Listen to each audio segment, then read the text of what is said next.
Champions trophy Pakistan में जारी, सब टीमें महफूज तो भारत पाकिस्तान खेलने क्यों नहीं आया? भारतीय स्पोर्ट्स जर्नलिस्ट विक्रांत गुप्ता ने वजह बता दी। एक निजी शो में गुफ्तगू करते हुए भारतीय सहाफी विक्रांत गुप्ता ने कहा कि मैं पाकिस्तान आया और महफूज हूँ।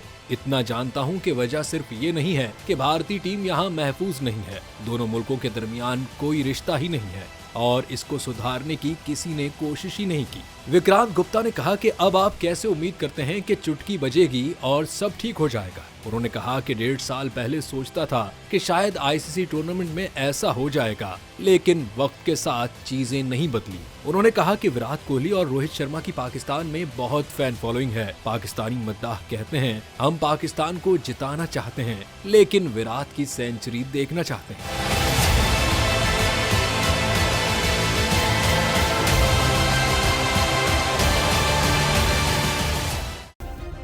सब्सक्राइब करें और बेल दबाएं ताकि कोई खबर रह न जाए।